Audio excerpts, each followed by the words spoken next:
We are now live on YouTube, admitting all.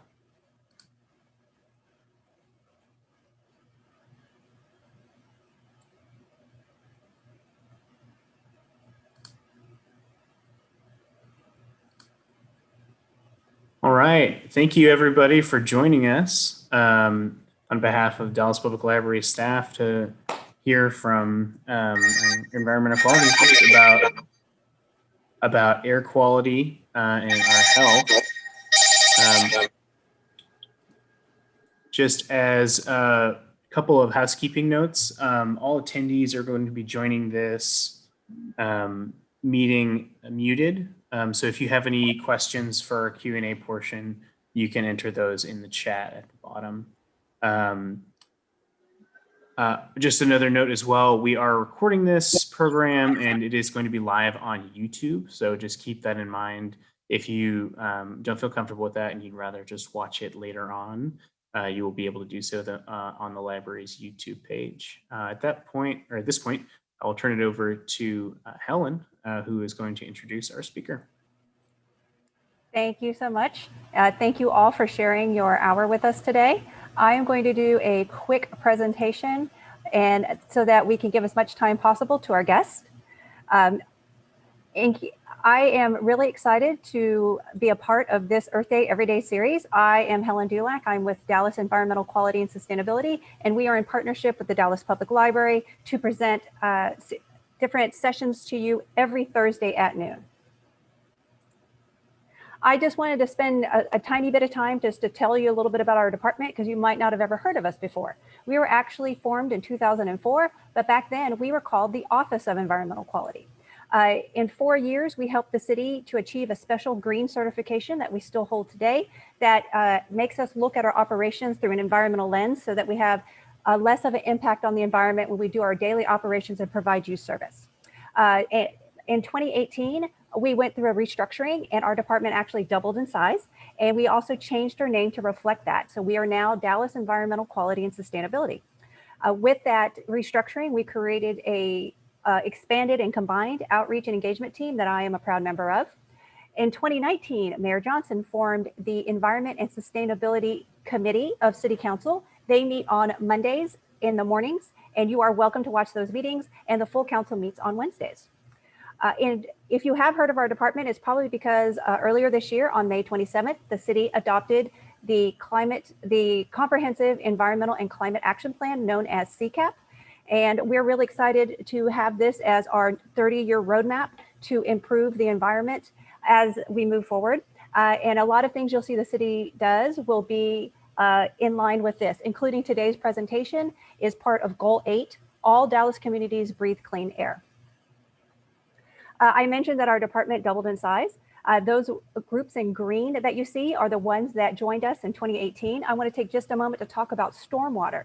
Stormwater is anytime rain or water leaves your property. So it could even be from your lawn sprinkler systems.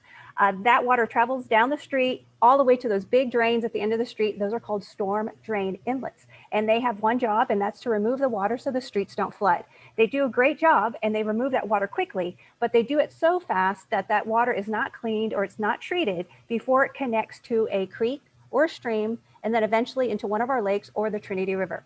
So if that water happens to pick up litter, lawn chemicals, oil that dripped out of a car, that's how a lot of times pollution gets into our lakes and rivers is through stormwater. So just please be mindful that pollution in your neighborhood or even on your property doesn't always stay there. So please pick up after your pets on walks and from your yard at least once a week so that bacteria doesn't get into our water.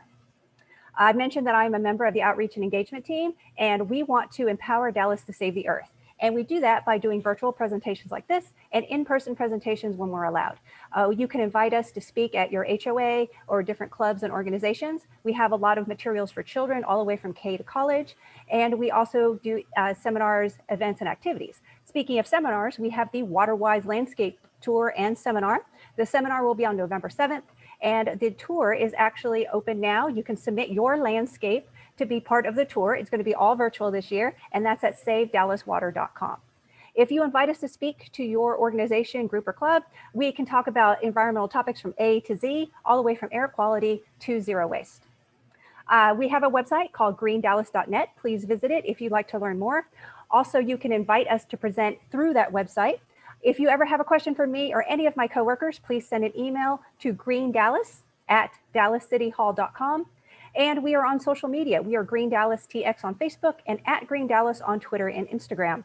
Also, as a thank you for being a part of this presentation and spending your time with us, we would like to offer you a thank you gift. If you please send an email to greendallas@dallascityhall.com, mention this presentation and give us your mailing address, we will send you a little thank you gift. And with that, I'm going to turn it over to Kevin Overton, who's also in DEQS, to introduce our speaker. Thank you, Helen. Appreciate that. I think it's important that we all realize that the basis or the way we react to air pollution needs to have a sound basis in science. And so we've invited a real scientist to come to us today and talk about some of the links between air pollution and our health. And so without further ado, I'd like to introduce Dr. Haneen Kreis. Dr. Kreis is a cross-disciplinary professional in the health impacts of transport. Thing we're doing in there. Transport and planning and policy.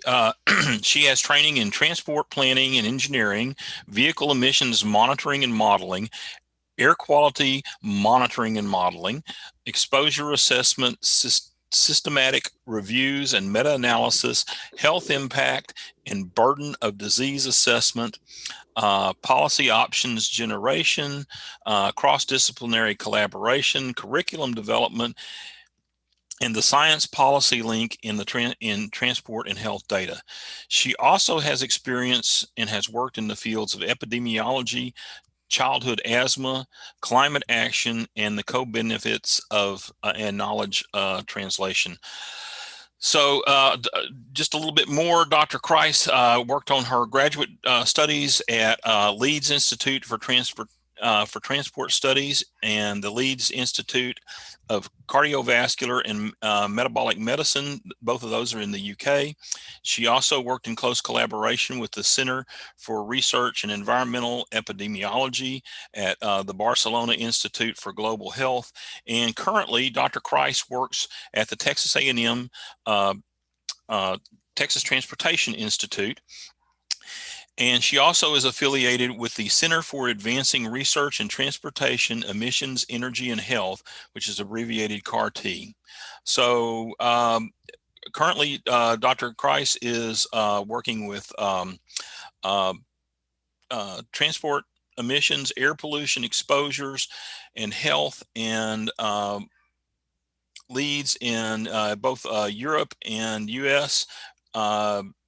And in particular, she's focused on traffic-related air pollution and childhood asthma.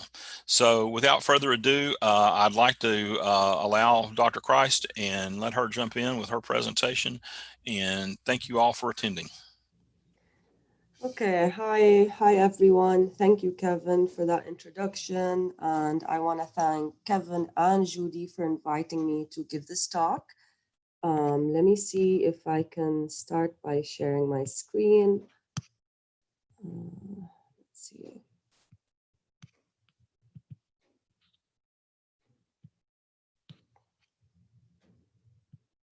Okay, can you all see the PowerPoint? We're looking at, there you go. Yeah, Okay, we got it. good. Looks Perfect. good. Okay. So yeah, I think I'm going to try to speak for about 40 or 45 minutes and then open up for questions or discussion. I will talk about air pollution and traffic-related air pollution and its effects on human health. But I also want to say that part of my presentation is going to be about the transportation linkages or the linkages between transportation and health beyond air quality.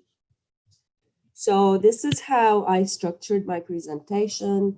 As I just said, I'll talk about how transportation and health are linked. There are 14 pathways. One of them is air quality. So, you know, it's a much more bigger picture, and while it's important to talk about air quality, and it's a huge issue in many cities, also other exposures are equally important, and we'll get to that today. I'll talk about the extent of the health impacts from the different pathways to give people a kind of an idea of how the health impacts from air quality compare to other exposures, like, for example, transportation noise.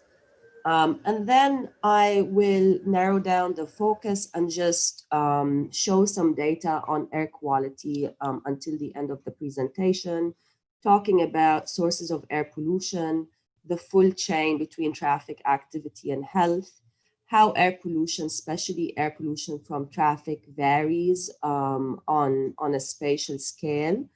And then I'll show some results of a very large scale analysis where we estimated the burden of childhood asthma from air pollution across the US.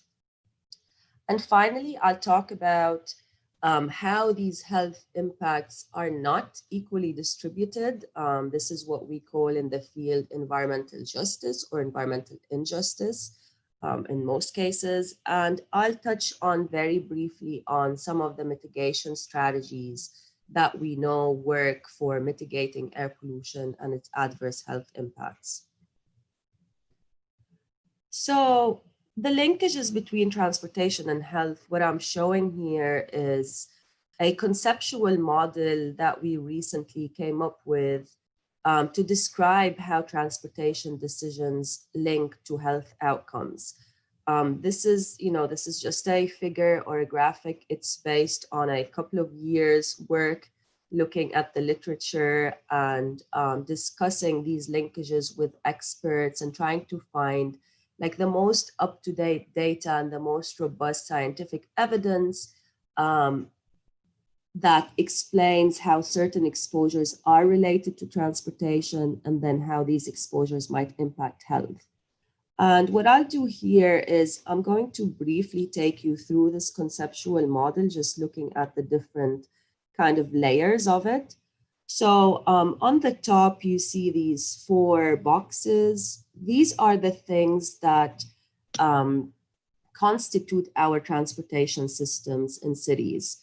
So land use and the built environment, this is how our cities are built in terms of their urban design, in terms of their density, the diversity, the land use mix. And this is very important because it does dictate what transportation mode choices are feasible, are convenient, and it also has huge implications for which transportation infrastructure we decide to invest in and maintain and rehabilitate.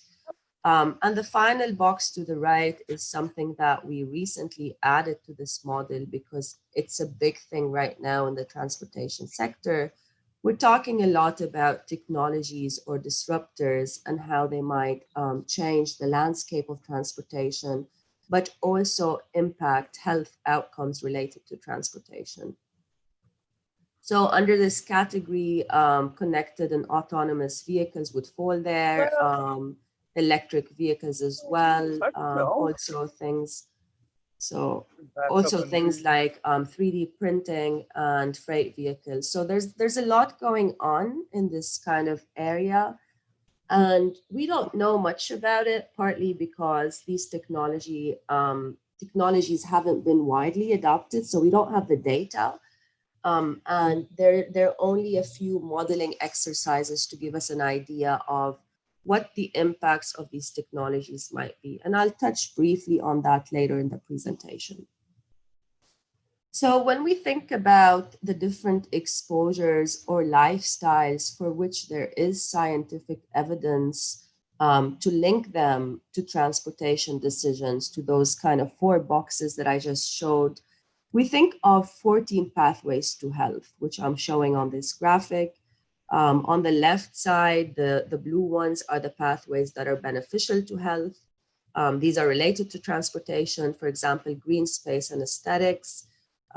If we decide to, say, build a new highway or build a new road, it might lead to the uptake of land that could be otherwise used for other purposes like green space or public spaces, or it could be already green space that we're taking for transportation infrastructure.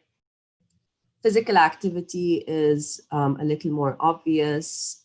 It's about modal choice, how we decide to travel by foot, by bicycle, by car, by transit. Access is just access to health promoting opportunities like health services, medical care, healthy food, opportunities for physical activity as well, like green space. And then mobility independence is the ability to get to places and independently. And it's more an issue with children and the elderly, and it has health impacts, which I'll show in a minute. And then the exposures that are detrimental to health are more. They include contamination, like Helen just mentioned, from like stormwater runoff, that's related to transportation as well. Social exclusion, transportation noise, the urban heat island effect because of what infrastructure are in our cities, and some of them are heat absorbing, and they cause cities to be more hot during the day, especially, and during night as well. Motor vehicle crashes, air pollution, and I'll be talking much more about air pollution. Community severance, electromagnetic fields, which is an issue that's related to transportation technologies and disruptors. So it's an emerging issue that we don't know much about. Stress, especially stress related to commuting and being stuck in congestion. And then greenhouse gases and climate change. And the impacts of that are more long-term, but they're also huge. So there's a lot that we can talk about here, and I'm not going to get into this because I do want to talk about air pollution for the rest of the day. But what I'll say is, and I've got like a website, a link below on the slide where people can actually go and check the literature or check what health outcomes are associated with each of these pathways. And what I'll say is that we have very different knowledge for the different pathways. So for example, we know quite a lot about physical activity because there's been a lot of research in that area. We know a lot about air pollution, transportation noise, has recently, the research in that area picked up, green spaces and aesthetics. But then there are certain pathways where we don't have as much research, but we have enough for us to kind of feel comfortable to flag them out as things that are very important in the planning and policy process that we need to think about when we're thinking about public health. So like mobility independence, contamination, and access. So again, there's a lot that we can discuss here, but I'm going to keep going on. All these 14 pathways that I just showed have been linked to increased rates or decreased when we talk about the beneficial ones. So they've been linked to rates of morbidity across a wide spectrum of disease, and then also to premature mortality. And there are certain characteristics, or what we call effect modifiers, that communities can have that can make them more susceptible to these exposures, including their socioeconomic status, if they're co-exposed to one or more of these pathways, their nutrition, their stress and violence level, their age, their sex, their ethnicity, and genetics. So the same exposure can happen in two different, so the same exposure can happen in two different communities, the same level of exposure, but how the community or the individuals would react to it would be different based on some of these factors. But of course, the exposures are also not equally distributed, and I'll show some data to talk about that and how they're distributed and what that means to equity or inequity later in the presentation. So just very briefly, to kind of give an idea of what is the extent of the impacts from these different pathways, these are two papers that we recently published looking at Houston. We have more work now in Dallas and kind of expect some more data in the next year or so. But we've already done some work in Houston where we modeled or we estimated the health impacts of ambient air pollution. That's the paper to the left. And then also transportation, noise, and motor vehicle crashes. That's the paper to the right. So these are 3 pathways from the 14 that I just talked about. And when we look at the results of these 2 studies, what we found is on an annual basis, there are about 330 premature deaths that are resulting from motor vehicle crashes, so roadway crashes. 159 from the exposure to nitrogen dioxide, which is a very good marker of traffic-related air pollution, and just over 630 premature deaths that are related to particulate matter or PM2.5, so fine particles. And finally, for transportation noise, and this includes both aviation and road transportation noise, we estimated that the death toll is 302. We looked at this data in more depth and looked at how these kind of impacts are distributed across Houston. And you can see these 2 figures on this slide. The one on the right shows the premature death rate across Houston. The darker the color, the higher the rate. And as you can see, the different census tracts are very different, right? So, I mean, we know this, but it's very, like when we look at the data, it's very clear. And then the figure on the left shows that also that burden is distributed unequally across the different income groups. Depending on your median household income, your exposure is different, and therefore the health impacts that we would expect from these exposures are different. What we're showing in this figure on the left, that the lower income populations who earn as a median household income 20K or less, they have the highest impacts or the highest adverse impacts. So very briefly, this data is not unique to the US. There are so many studies out there to show that the extent of the health impacts related to these different pathways are similar across different kind of pathways, but also sometimes are higher. So this data, for example, it comes from Barcelona, where we did a similar exercise and we looked at how many premature deaths may be attributable to crashes. So we found that those were 30. And then 10 times more, so about 3,000 premature deaths were attributable to other transportation-related exposures or pathways like physical inactivity, air pollution, noise, the urban heat island effect, and the lack of green spaces. So again, this is just to give an idea of the extent of the impacts and the importance of the different pathways. And this analysis is very context specific. Like if we do it for Dallas, these numbers might be different. One pathway might be more important. It might not be physical inactivity, but it might well be. So yeah, these analyses are very city specific. Another thing we looked at in Barcelona is we kind of estimated or modeled what would be the proportion of these deaths that we can prevent if we make changes to transportation planning or to land use planning in the cities.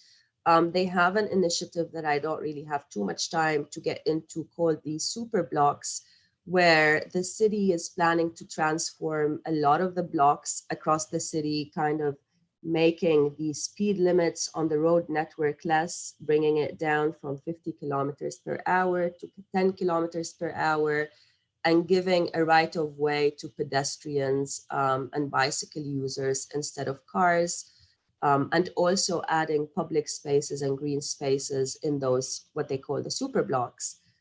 So we did this exercise and repeated the analysis and found that we can prevent 667 premature deaths by the implementation of these super blocks throughout the whole of the city of Barcelona.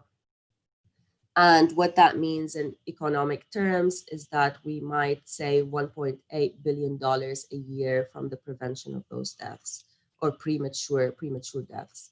And the cities actually implemented a few of these super blocks, and I'm showing pictures of what they look like. So some of these areas were basically major roadways across the city, and they closed some of these roadways for traffic and transformed them into what you see more like public spaces and adding green spaces to these areas. So it's quite nice. I was actually there in one of the neighborhood where I live. They did that transformation, and it makes a whole lot of difference, and it's very pleasant. So I want to focus on air pollution now, and I'm just checking the time. So probably for the next 20 or 25 minutes, I'll just talk about air pollution. So air pollution is a huge challenge, and I'm talking about ambient air pollution here. Indoor air pollution is also another challenge that we're not going to get into in this presentation. These are some numbers from the World Health Organization. They estimate that 4.2 million deaths a year are a result of exposure to ambient air pollution, fine particulate matter. And on the graphic to the left, you can see the breakdown of the causes of death. So air pollution causes death from lung cancer, from stroke, from heart disease, and from lung disease. And we have a lot of data from around the world to support this analysis and this data. And then 91% of people who are living in cities do not breathe safe air. And I'll talk more about urban areas versus rural areas and the exposures, but cities are becoming hotspots for air pollution and actually many more adverse exposures, like for example, transportation noise. And, you know, with the urbanization rates and people moving to cities, this is becoming more of a problem because we're moving people closer to the source of the problem. When we think about the sources of air pollution, there are many, which I'm showing in this graphic, like industry and energy supply, waste management, dust, agricultural practices, household energy. The one that I'm focused on in my work is transportation. And it's an important one, and I'll show why. So in cities specifically, transportation contributes to important or significant percentages of ambient air pollution. So in analysis in Europe, we found that in some cities, transportation is responsible for over 80% of nitrogen dioxide, a wide range of fine and coarse particles. So these are the PM2.5 and the PM10. It ranges between 9 and 66%. In the US, I was only able to find these numbers for emissions, so not for the actual exposure or the actual air pollution that we're exposed to, but they're similar in terms of emissions. So some pollutants are more transportation related, like nitrogen dioxide and nitrogen oxides, and some of them are less so. Let's just like keep that point in mind when I show some of the data later. So NO2 and NOx are good markers of traffic. And then if we look at the pollution source contribution to total fine particles across the world, and let's maybe just focus on the US now, we can see, for example, that traffic contributes to about 24% of total fine particles in the US. It's one of the major sources, or actually it's the main source of PM2.5 in the US, because this kind of yellow category is unspecified sources. If we look at the other sources like industry and fuel burning and natural sources, they're less than that 24%. And then if we look at PM10, we only have data from the West Coast. And again, traffic is highlighted as a major source of coarse particulate matter. So transportation is a very important contributor to these pollutants, and more so to nitrogen dioxide and nitrogen oxides. And all these three pollutants have been proven to have significant adverse health impacts. So here on this graphic, I'm just showing how PM looks on a human hair in terms, so we get an idea of the size of that pollutant. So this is a human hair. This is what the blue circle is PM10. The orange circle is PM 2.5, and then there are ultrafine particles as well, which are a very small particles that can kind of penetrate deep in your respiratory system, but also travel to different organs through your blood, through your circulation, but also through inhalation. So there's a lot of toxicology and a lot of evidence to really make us concerned about inhaling these particles and their health effects. And some of the analysis that we do in this area follows this approach of a full chain from air pollution sources to health impact. So we look at traffic activity. We then look at the emissions that come out from this traffic activity. We look at dispersion, so how these emissions disperse in ambient air depending on meteorological conditions like wind speed and wind direction, temperature, relative humidity. We're then exposed to these ambient air pollution levels, and they cause different health impacts, which I'm going to show in a minute. And at the upstream of this whole chain is this icon of technologies and disruptors to kind of capture all these different technologies like autonomous and connected vehicles and electric vehicles that impact that full chain, that might impact traffic activity or emissions. Usually it happens at those levels, at the box of traffic activity or emissions. And in terms of health effects of traffic-related air pollution, there are many. And here is a list of that we recently compiled in Barcelona from like systematic reviews and meta-analysis studies. So studies that looked at the evidence as a whole and not just at individual studies. And this is where we think the evidence is robust. So this is a large list that I'm not going to go through, but these are some of the health impacts that we know now are related to traffic-related air pollution. So in terms of how air pollution varies across cities, I'll just briefly say that traffic-related air pollution in particular varies a lot, and it varies a lot at the small scale. So if you zoom in and if you look at changes, like if I'm sat here and I go 100 meters or 200 meters away from where I'm sat, the levels can change by an order of magnitude, 5 times, 10 times more within that very short distance, especially when these pollutants are related to traffic. So this is a graphic that basically displays what I just said. If we look at the concentrations of different pollutants, especially when we're looking at downwind distance from a major roadway, you can see that those pollutants are really elevated within 50 to 100 meters away from the major roadway. And then these levels drop down back to background levels as you move further away from the major roadway. And what that means in terms of health impacts is that we actually see similar trends in the health impacts related to living in proximity to a major roadway.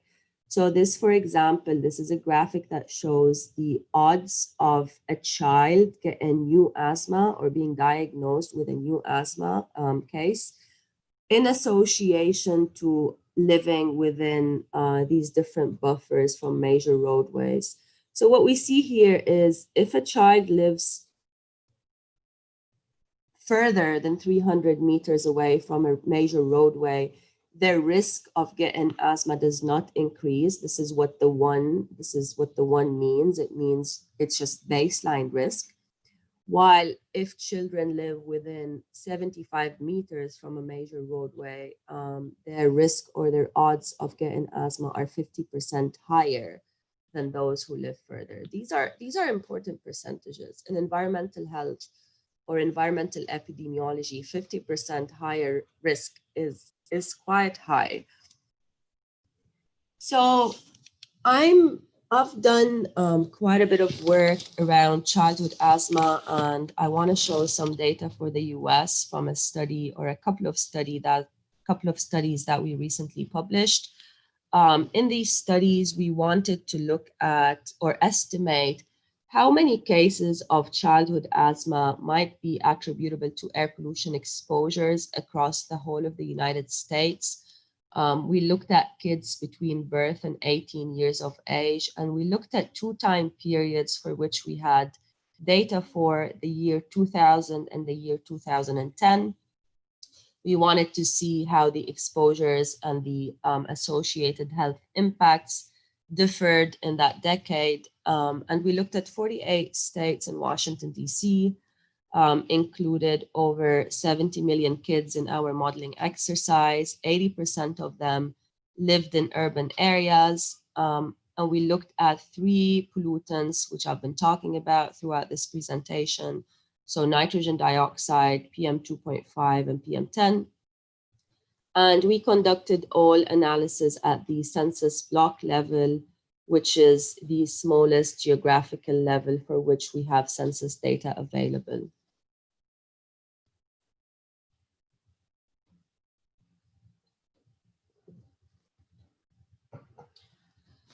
So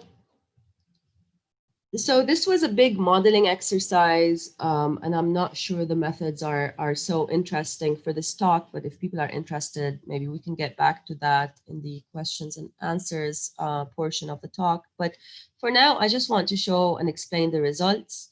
So if we look at the air pollution levels that we modeled across the different years, 2000 and 2010, for the 3 different pollutants, we see, so this is in the first row of this table, you can see the mean or the average for nitrogen dioxide.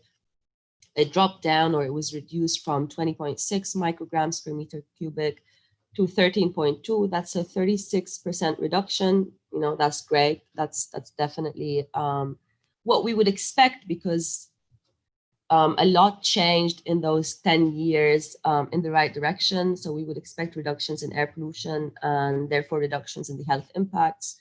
For PM2.5, the levels were reduced from about 12 micrograms per meter cubic to 9. That's a 26% reduction. For PM10, the reduction was less. It was about 17%. These levels, I was going to say, are still high, but I guess that's relative. It depends, you know, what you compare it to.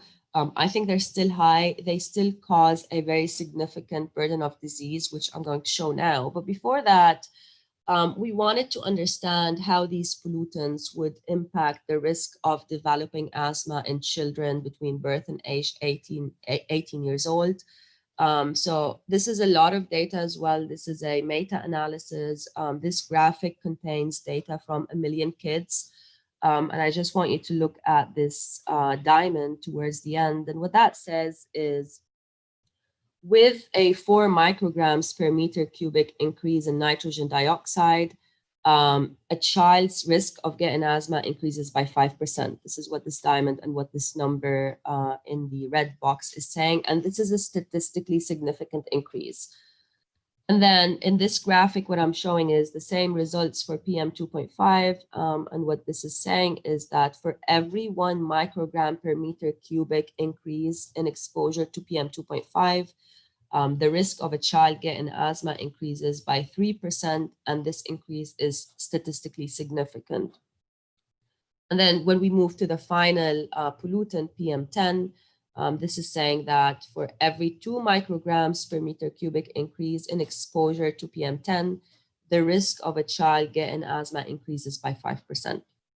Now, what does that mean? I'm going to show you in a minute what that means, because, you know, these are odds, these are probabilities. What does that mean in terms of public health? This is exactly what I'm going to show next. But before that, I'll just make a note that we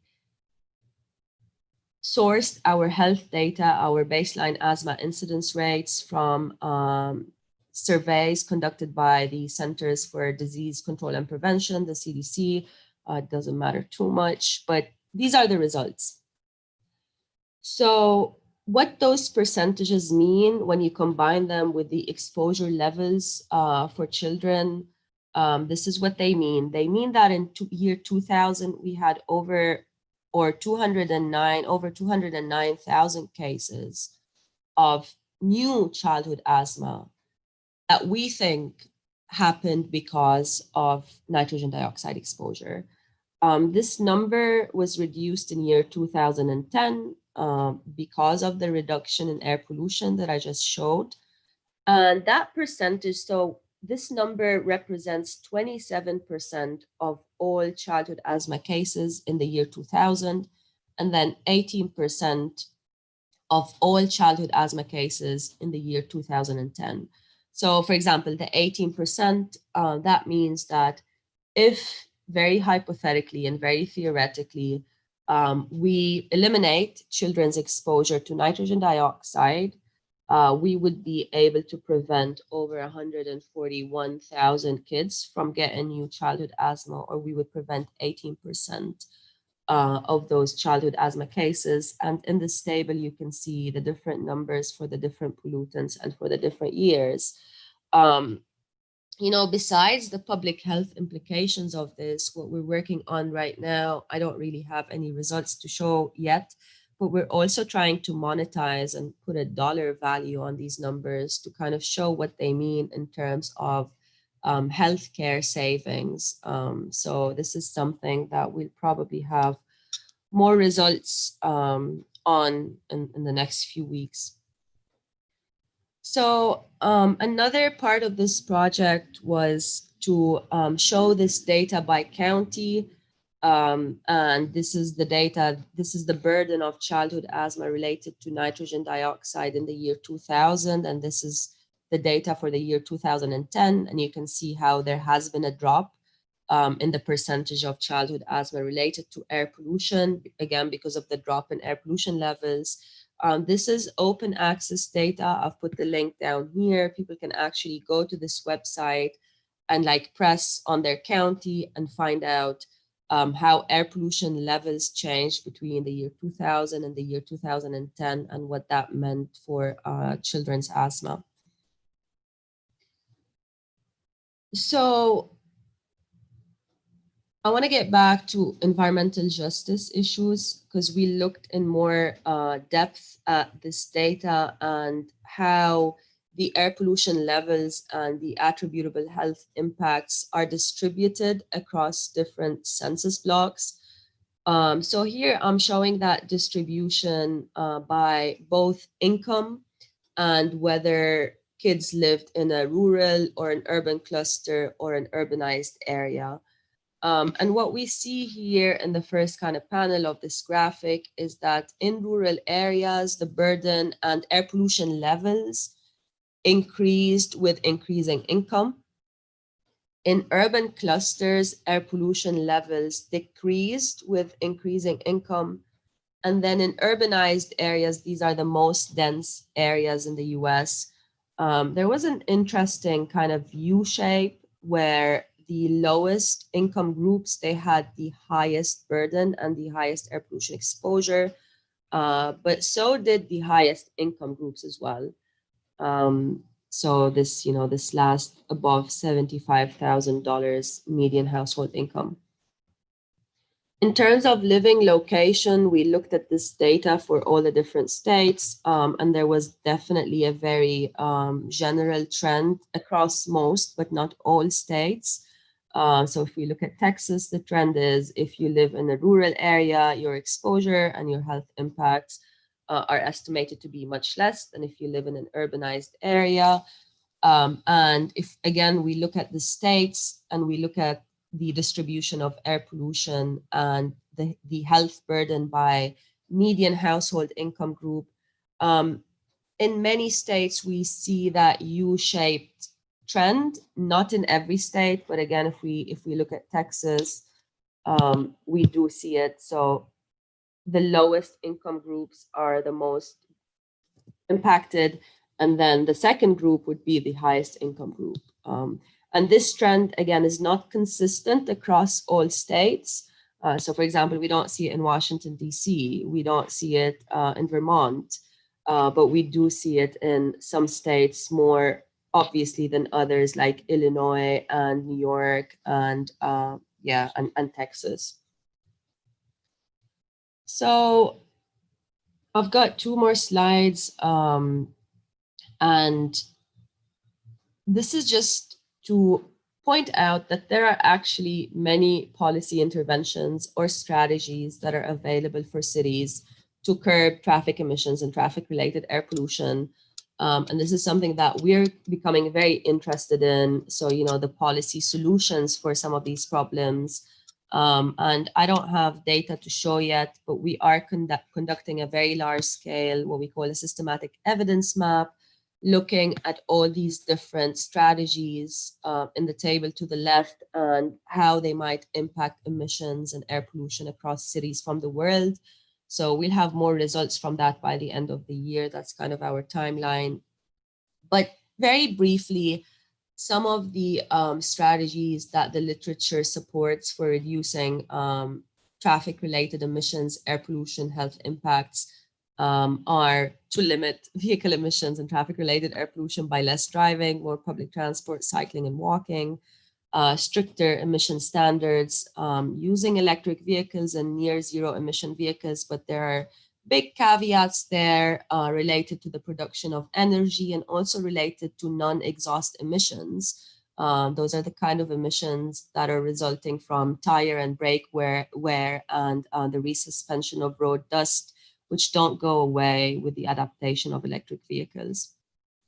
There's evidence to support that limiting exposures by not placing, say, schools or medical facilities very close to roadways, that this would result in improved health, forbidding idling at schools, using air conditioning or filters in schools, for example. And a lot of evidence from Europe supports car-free policies, especially in exposure hotspots like in downtowns and in areas where people kind of get together. And then revising regulations in terms of air quality guidelines. The World Health Organization is actually going through that revision right now. We expect to see those new guidelines soon. And my understanding is that they're going to be much lower than they are now, because we have much more evidence since 2005, when the first guidelines came out, that even very low levels of air pollution still cause significant health impacts. And we still have a lot of pollutants that are not regulated, like nitrogen oxides, like ultrafine particles, black carbon, non-tailpipe emissions with the trace metals. And we do have evidence that these pollutants cause adverse health impacts. So, you know, long-term vision, this is something that will hopefully change. Air pollution alerts and patient education. And I put these, in my opinion, at the very end of that list. And we've recently done a review where we showed that antioxidant diets, so diets that are rich in fruits and vegetables, and taking supplements like fish oil and vitamin C, that these diets and supplements can actually lower your susceptibility and your adverse impacts from your exposure to air pollution. So with that, I'll end. I've got my email and my Twitter handle here. If anybody has questions or would like to discuss any of these topics in more depth, please feel free to reach out. And I will stop here a bit earlier and open up for questions. Thank you very much. As you can imagine, and could I ask someone to put Dr. Kreis's contact information up in the chat, please? That would be great while we're talking. So one of the questions that I got very early on was, someone was curious to know how noise can impact mortality. What is it about noise that causes people to die? Mm-hmm. Yeah, that's a question. That was my first question when I saw the data. I was like, how can noise impact mortality?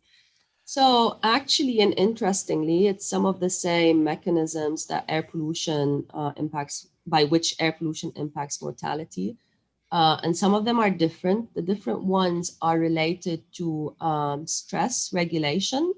the chronic exposure to noise, and I'm not an expert in this is definitely a question for somebody in toxicology, but my understanding is that the chronic exposure to noise would result in stress unregulation, for example, higher levels of cortisol.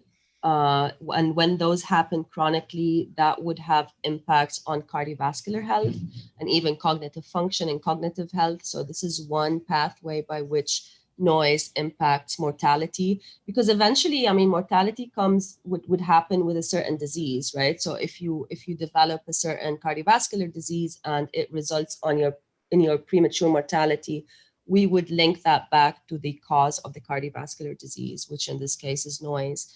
And there's also evidence that noise promotes inflammation, which is the same pathway by which air pollution causes a lot of diseases. So inflammation is the hallmark of many diseases like childhood asthma, many cardiovascular diseases, also cognitive diseases. So there's certain biological pathways by which noise can cause inflammation, oxidative stress, and I believe stress dysfunction or dysregulation that would eventually lead to diseases and premature mortality. That makes a lot of sense. We have another question, and I think this is a good question for all of us, all of those of us that are parents. How does the proximity of schools to highways affect childhood asthma? Mm-hmm. So, in short, if we kind of look back at that graphic where we show how proximity of the house to major roadways affect the risk of asthma, it's the same exact thing. It depends, how much time kids would be spending at schools. But the closer the school is to a major highway, the higher risk children would have from getting new childhood asthma. There are a couple of studies that were conducted in LA specifically looking at schools and how proximity to major highways affect childhood asthma, and they were able to replicate the results from proximity of residential, houses.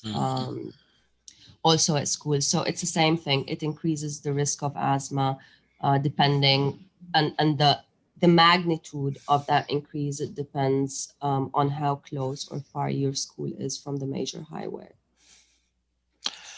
That's kind of scary for a lot of us here in this area, because I think a lot of newer schools were intentionally built close to major transportation arteries to make sure people could get their kids to schools. So maybe we need to rethink that. A couple of more questions. Some of these questions are quite interesting, by the way.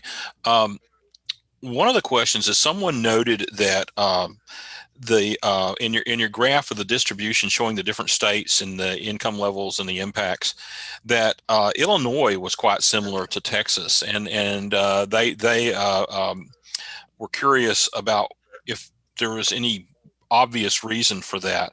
And I also kind of looking at that same graph, I was kind of curious, is do we see, you were talking about how Vermont and some other states did not reflect the U-shaped curve, and I'm kind of curious if the some of the smaller, more rural states have a pattern versus very dense urban states versus a state like Texas, and maybe even if you think about it, Illinois, which has urban areas and then rural areas also.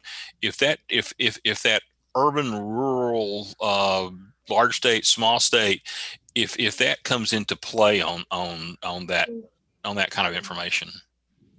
Yeah, I think it makes sense that it would come into play.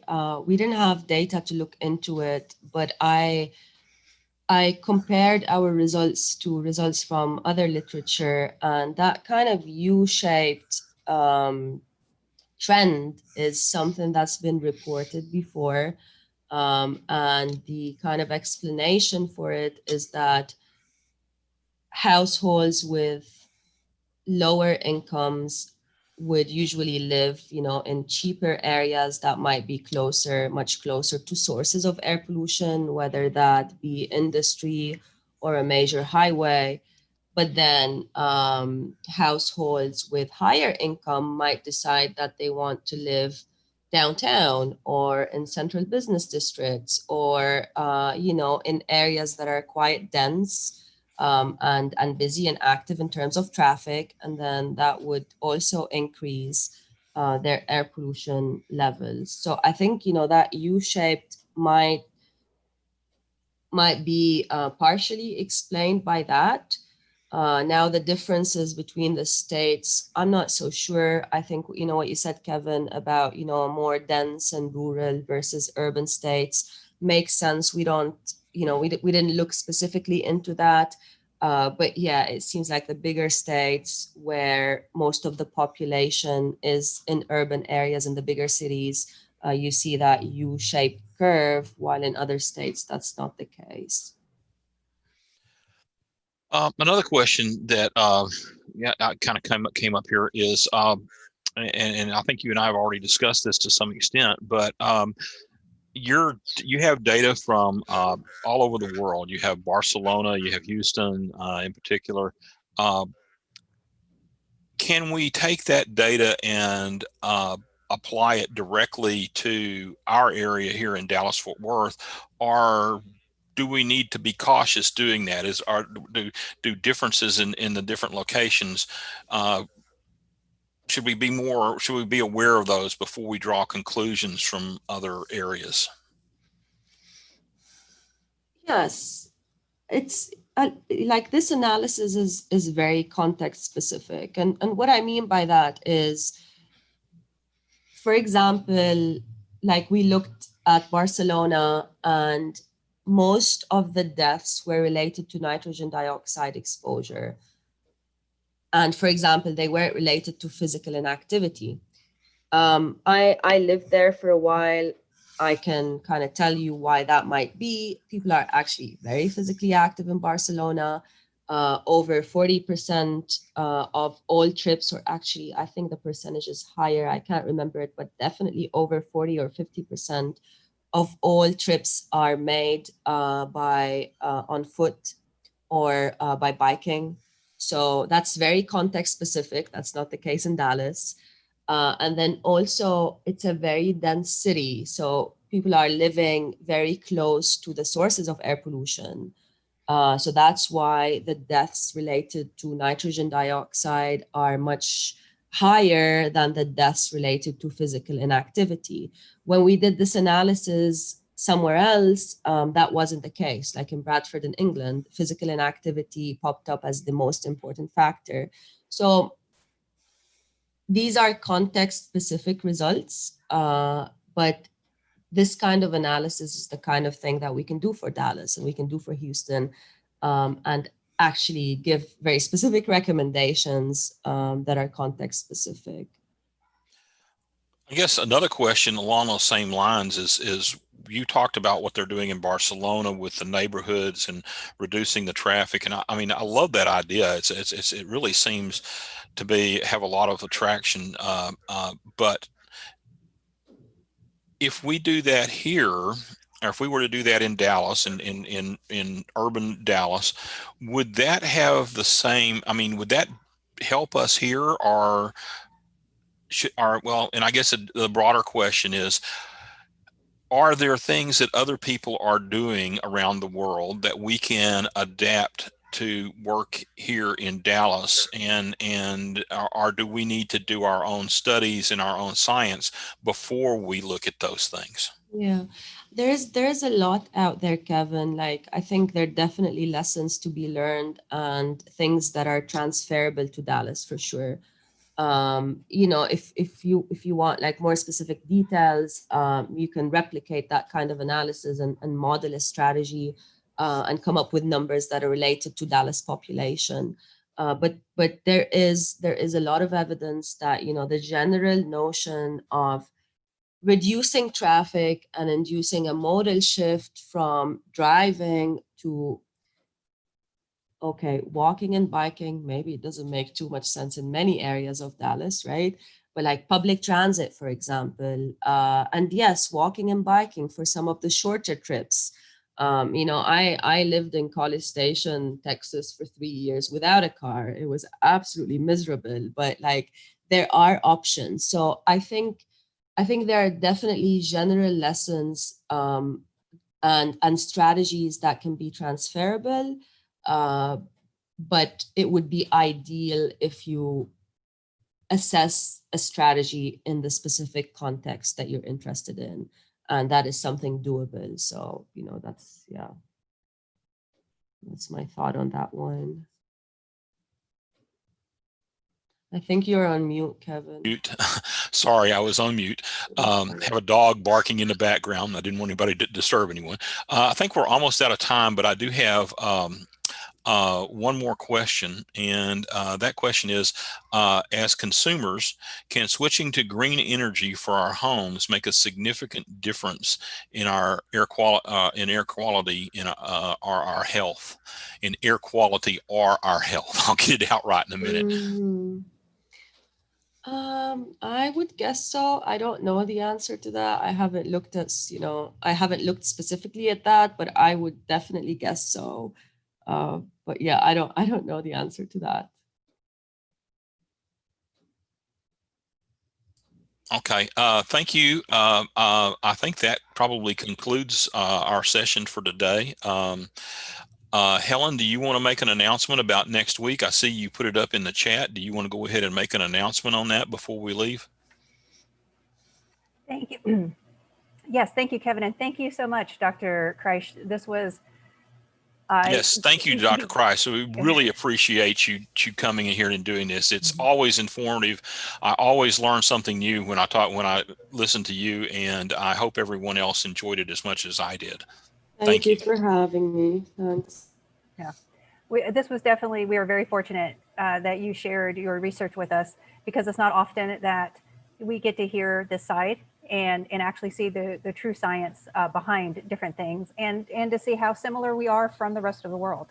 I do want to mention that in 1 week from today, our next Earth Day Everyday session will feature Michael Martin, the founder of Solar Advisory, and he's going to be talking about renewable energy and the future of solar and other renewable energies.